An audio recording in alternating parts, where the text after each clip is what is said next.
मध्य प्रदेश में आधी आबादी की बात कर लेते हैं, जिसके खिलाफ अपराध कम होने के बजाय बढ़ता ही चला जा रहा है। हर दिन दरिंदगी और छेड़छाड़ के मामले सामने आ रहे हैं, जिसके बाद प्रदेश की कानून व्यवस्था पर सवाल खड़े हो रहे हैं। राजधानी भोपाल से लेकर रतलाम, राजगढ़ और ग्वालियर समेत अलग अलग जिलों से दरिंदगी की तस्वीरें आई। अब तो स्कूल कॉलेज तक भी सुरक्षित नहीं रहे। ऐसे में सवाल यह खड़ा हो रहा है कि एमपी में आखिर बेटियां महफूज कब हो पाएंगी।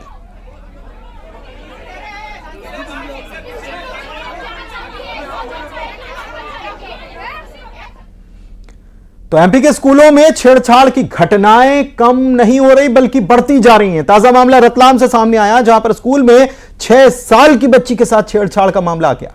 इस घटना के बाद गुस्साए लोगों ने स्कूल में जमकर हंगामा किया और स्कूल के गेट पर ताला भी लगा दिया। इसके बाद प्रशासन ने एक्शन लेते हुए स्कूल को 5 दिनों के लिए सील किया है। छात्रा के परिजन स्कूल प्रबंधन पर लापरवाही के आरोप लगा रहे। इसके बाद प्रशासन को एक्शन लेना पड़ा। नाबालिग आरोपी की पहले ही गिरफ्तारी हो चुकी है और पुलिस पूरे मामले की जांच कर रही है।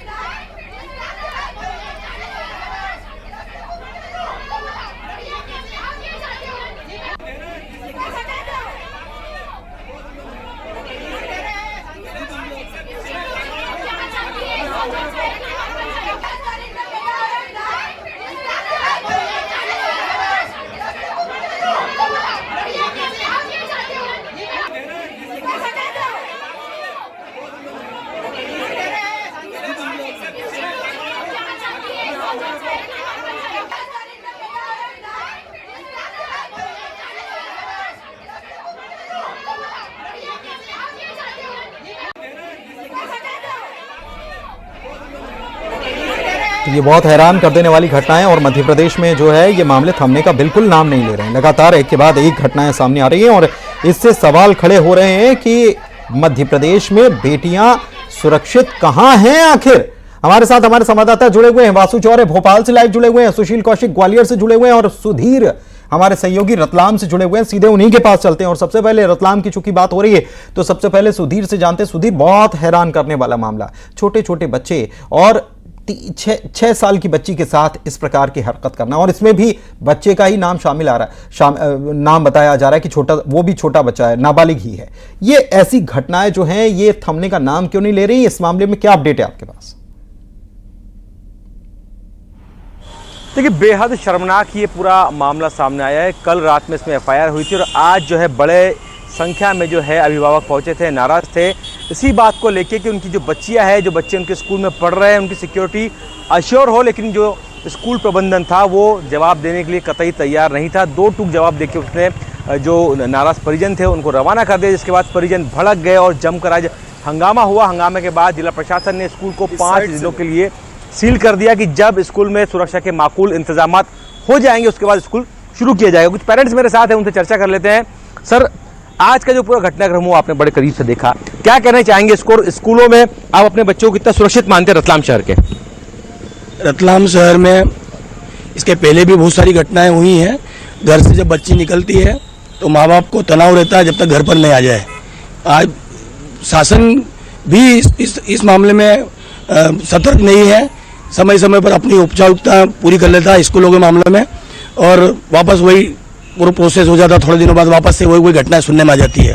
जिला प्रशासन कहीं ना कहीं लचर अपना रवैया अपनाता है, चेकिंग नहीं करता। ये चेकिंग के मामले में जिला शिक्षा अधिकारी हो या कलेक्टर साहब जो भी हो, इन लोगों को नियमित स्कूलों में सुरक्षा के प्रबंध नियमित देखना चाहिए। नियमित प्रबंध होने चाहिए। आप क्या मानते हैं ऐसी घटनाएं जो लगातार बढ़ रही है, लगातार कहाँ चूक हो जाती है, किस साइड से चूक होती है? मुझे लगता है ये शहर के साथ विश्वासघात है। वो किसी एक परिवार की बच्ची नहीं है, वो शहर की बच्ची है। और मुझे लगता है इस मामले में स्कूल प्रशासन ने शहर के साथ विश्वासघात किया है। इतने दिनों तक अगर उसके साथ ये त्रासदी हो रही थी और स्कूल प्रशासन को भनक भी नहीं लगी, ये बड़ा ही गंभीर मामला। मुझे लगता है इसको गंभीरता से लेते हुए स्कूल पर कड़ी कार्रवाई करनी चाहिए। सर, कहाँ चूक हो जाती, क्या मानते हैं? क्योंकि बहुत से स्कूल हमने देखे जैसे सीसीटीवी भी लगे हैं, आज भी ऐसा देखने को है। सीसीटीवी तो कम से कम होने चाहिए, बिल्कुल होने चाहिए। और छोटे छोटे बच्चों में, खासकर बच्चियों पर स्कूल का फोकस होना चाहिए। उनकी बराबर मॉनिटरिंग होनी चाहिए और काउंसलिंग भी होनी चाहिए कि उनके साथ कोई गड़बड़ तो नहीं हो रही है। इसमें माता पिता को भी थोड़ा सा सतर्क होना चाहिए और स्कूल प्रशासन को तो खासकर सतर्क होना चाहिए। विश्वास के साथ बच्चों को स्कूल भेजते हैं, विश्वास के साथ स्कूल भेजते बच्चों को, विश्वासघात हुआ है आपको लगता है? जी, बच्चों को मैक्सिमम टाइम सुबह का स्कूलों में ही निकलता है, 7 से 8 घंटे स्कूलों में निकलते हैं। ऐसी स्थिति में इन स्कूलों में बच्चों के लिए विशेषकर सुरक्षा का इंतजाम करना चाहिए। वहाँ पर जो स्टाफ रहता है वो स्टाफ भी लगभग महिलाओं को ही रखना चाहिए। तो बिल्कुल सर, काउंसलिंग की बात यहाँ पे कुछ पेरेंट्स ने करी है कि बच्चियों की प्रॉपर काउंसलिंग होनी चाहिए, समय समय पर उनसे पूछताछ होनी चाहिए, और स्कूल प्रबंधन खासतौर पे हर कमरे में सीसीटीवी के दावे जरूर करता है, लेकिन रतलाम में जो घटनाएं उसमें से देखने को नहीं मिला। इसकी वजह है कि हमेशा अलर्ट रहना चाहिए और इसके ऊपर लगातार काम करते रहने की जरूरत है। लेकिन भोपाल चलते हैं। भोपाल से तो और भी हैरान कर देने वाला मामला सामने आया था। कुछ दिन पहले ये मामला सामने आया था कि टीचर के ऊपर गंभीर आरोप लगा और उसके बाद फिर एक पड़ोसी जो कि बुलाता है छोटी सी बच्ची को और उसके साथ इस जघन्य वारदात को अंजाम दे देता है। तो फिर सवाल खड़ा होता है कि पड़ोसी के यहाँ भी बच्ची सुरक्षित नहीं, स्कूल में टीचर भी अगर इस प्रकार की घिनौनी वारदात कर दें वासु, तो फिर बच्चियां कहाँ सुरक्षित हैं और कैसे उनकी सुरक्षा को यह तय किया जाएगा कि बच्चियां सुरक्षित रहें? देखिए, बहुत वाजिब और बहुत बड़ा सवाल आपने खड़ा किया है कि बच्चियां कहाँ सुरक्षित हैं। भोपाल राजधानी है, शासन प्रशासन यहाँ बैठता है और शासन प्रशासन की नाक के नीचे 10 दिन में बच्चों के साथ 3 बड़ी वारदातें, 3 साल की बच्ची के साथ रेप, 5 साल की बच्ची के साथ रेप और फिर हत्या, और एक 10वीं के छात्र के साथ यौन शोषण। भोपाल की कुछ युवतियां हमारे साथ हैं, इनसे हम बात करते हैं। जिस तरह से लगातार मामले आ रहे हैं, वीमेन सेफ्टी की बहुत सारी बातें होती हैं, बहुत सारे दावे होते हैं, लेकिन ये जो मामले सामने आए हैं, ना सिर्फ भोपाल बल्कि तमाम शहरों में, अलग अलग जिलों में, इन्हें कैसे देखते हो? और बतौर एक महिला, बतौर एक युवती, आप अपने आप को कितना यहाँ सेफ कर पाती हैं? बिल्कुल भी सेफ महसूस नहीं करते हैं, क्योंकि कोचिंग इंस्टीट्यूशन में भी जाते हैं तो वहाँ पर भी यही सारी चीज़ें हैं, क्योंकि स्कूल्स में तक नहीं छोड़ रहे हैं। स्कूल्स के अलावा जैसे बाहर देखा जाए तो मतलब वृद्धों को भी नहीं छोड़ रहे हैं, बच्चों को नहीं छोड़ रहे हैं, स्कूल में बच्चे सेफ नहीं हैं। बाहर हम कोचिंग इंस्टीट्यूशन में जाते हैं, वहाँ लड़कियाँ सेफ नहीं हैं। कॉलेजेस जाते हैं, कॉलेज में लड़कियां सेफ नहीं हैं। टीचर्स के द्वारा यौन शोषण किया जा रहा है आजकल बच्चियों के साथ, छोटी बच्चियों को नहीं छोड़ रहे हैं, कहीं नहीं छोड़ रहे हैं। तो आप कुछ सोचिए कि कहाँ महिलाएं सेफ हैं, कहाँ बच्चियां सेफ हैं, कहाँ वृद्ध लोग सेफ हैं। आप सोचिए मध्य प्रदेश की हालत कितनी खराब है। मध्य प्रदेश तीसरे नंबर पे आता है।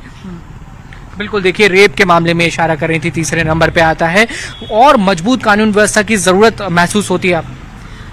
मेरी सरकार से यही अपील रहेगी कि जो भी जिन बच्चियों के साथ रेप हुआ है, जिनका शव मिला है, उनको जल्द से जल्द मुआवजा दिया जाए, उनके लिए कड़ा कानून बना जाए, और साथ ही पुलिस प्रशासन को इतना अलर्ट होना चाहिए कि वो तुरंत कार्रवाई करे। ऐसे कोई भी अगर केस आते हैं उनके सामने तो क्या होता है कि पुलिस प्रशासन 24 घंटे के बाद एक्शन में आती है तो वो बच्ची के साथ रेप भी हो जाता है और साथ में उसका शव मिलता है, और बाद में सरकार उन फैमिली को, उनकी जो भी रिलेटिव्स हैं, उनको मुआवजा तक नहीं देती है, और उनके जो जिनके साथ ये होता है और जो इनको करते हैं उनको सजा दिलाने में भी लंबा समय लग जाता है। सजा भी तत्काल मिलना चाहिए और ऐसी मिलना चाहिए कि वो एक एग्जांपल से चाहिए, कार्रवाई तो होनी चाहिए। लेकिन वासु, इससे बड़ा सवाल, इसके पहले जो घटना हो रही है, ये तो ठीक है, घटना के बाद इंसाफ मिले उसके लिए, लेकिन घटना हो ही ना, बच्चियां सुरक्षित, बहुत छोटे छोटे मासूम बच्चे किस दर्द से गुजरते होंगे, सोचना चाहिए,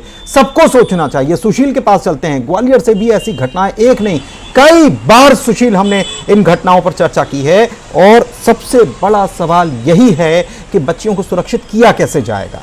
कार्रवाई उसके घटना के बाद हो, कड़ी कार्रवाई हो, ठीक है, लेकिन यह घटना हो ना, इसके लिए क्या और किसकी जिम्मेदारी बन रही है? बिल्कुल सही बात। देखिए, ग्वालियर की अगर बात करें तो न सिर्फ कमला राजा महिला चिकित्सालय में अटेंडर महिला के साथ छेड़छाड़ हुई, सबसे ज़्यादा सिक्योरिटी जोन वाला अस्पताल कहा जाता है, वहाँ छेड़छाड़ हुई। इसके पहले भी हमने देखा स्कूलों में भी बच्चियों के साथ कई इस तरह की घटना हुई। रेप की घटनाएं लगातार ग्वालियर में आती रही है। हमारे साथ अभिभावक भी हैं, इनसे ही बात करेंगे। आप ही बताइए कि कितना डर लगता है, क्या लगता है ग्वालियर में स्थितियाँ कैसी हैं?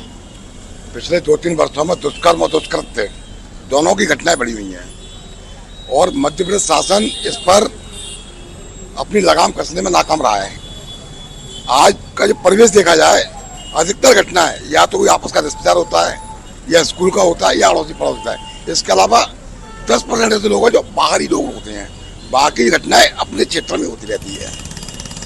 तो उससे क्या है, एक डर का माहौल बना हुआ है कि बच्चियों को कहाँ भेजें, कहाँ नहीं भेजें, कहाँ जाना चाहिए, इस प्रकार का माहौल आजकल चल रहा है। आप ही बताइए कि आप बच्चियों को जब स्कूल ले जाते हैं या घर से बाहर निकलती है तो कितना डर रहता है, कितनी सुरक्षा या महफूज महसूस करते हैं? बिल्कुल डर तो रहता है ये, और सुरक्षा की चिंता भी होती है। लेकिन सबसे अहम बात यहाँ पे है कि जो सरकारें हैं या जो पुलिस फोर्स है वो यहाँ पर अपनी जिम्मेदारी से बचते हुए नजर आते हैं। वहीं आपको बता दें कि छेड़छाड़ की घटनाएं तो अनगिनत है। हालांकि दुष्कर्म के मामले बहुत सारे ऐसे होते हैं जिसमें कि FIR तक नहीं होती है, शिकायत तक नहीं लिया जाता। 2-3 दिन तक जो है महिलाएं जो दुष्कर्म पीड़िता है वो लगातार घूमती रहती हैं। छेड़छाड़ से जो त्रस्त हैं छात्राएं वो लगातार गुहार लगाती हैं। इससे पहले ग्वालियर में बेटी की पेटी जो लगाई गई थी अलग अलग कॉलेजों स्कूलों के बाहर, तो उन पेटियों का भी वही हाल है जैसे कि और तमाम सारी योजनाओं का हुआ है। और भी लोग हैं। आप बताइए कि क्या स्थितियां लगती है आपको, लगता है कि कंट्रोल हो पा रहा है ये हालात जो? देखिए, हालात कंट्रोल नहीं हो पा रहे हैं। उसके बारे में मैं आपको थोड़ा डिटेल में बताना चाहूँगा कि जैसे पुलिस की बात कर रहे हैं, घटना के बाद पुलिस और शासन का काम आता है, लेकिन हमें ये सोचना होगा कि हम घटना से पहले इसको रोकने के लिए क्या कर सकते हैं। हमारे समाज की क्या जिम्मेदारी है। हमारे समाज में आपको बता दूं, सेक्स एजुकेशन पे बात करना टैबू समझा जाता है। हम अपने बच्चों को ये सिखाते ही नहीं है कि बेटा सेक्स एजुकेशन में क्या गलत है क्या सही है। इसके लिए हमारे बच्चे अनऑथोराइज सोर्सेज पर जाते हैं और वहाँ से गलत नॉलेज लेते हैं, और जिसके कारण से ये घटनाएं होती हैं।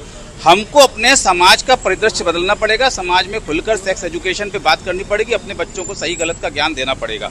जब तक ये बदलाव समाज में नहीं होगा, मैं आपको बता दूं, पुलिस और सरकार पे हम दोषारोपण कितने भी करते रहें, ये घटनाएं रुकने वाली नहीं है। बिल्कुल ये बिल्कुल मुद्दे की बात है। बहुत ये जो आपके साथ ये सज्जन जुड़े थे, ये वाकई में बिल्कुल पॉइंट की बात कर रहे थे कि इसके ऊपर बात करना बहुत ज्यादा जरूरी है, वरना स्थितियां जो हैं वो हाथ से निकलती हुई नजर आ रही हैं। सेक्स एजुकेशन के ऊपर बात होना चाहिए, स्कूलों को अलर्ट होना चाहिए। ऐसी घटनाएं अगर सामने आती हैं तो उसके बाद तुरंत कार्रवाई होना चाहिए। शिकायत पेटी की भी बात यहां पर कर रहे थे और कहा कि बाहर, स्कूल के बाहर, कॉलेज के बाहर शिकायत पेटी, लेकिन उसका हाल क्या है ये सब जानते हैं। चलिए, बहुत शुक्रिया वासु, सुशील हमारे साथ जुड़े थे और सुधीर हमारे साथ जुड़े हुए थे रतलाम से। आप तीनों का बहुत शुक्रिया। लेकिन उम्मीद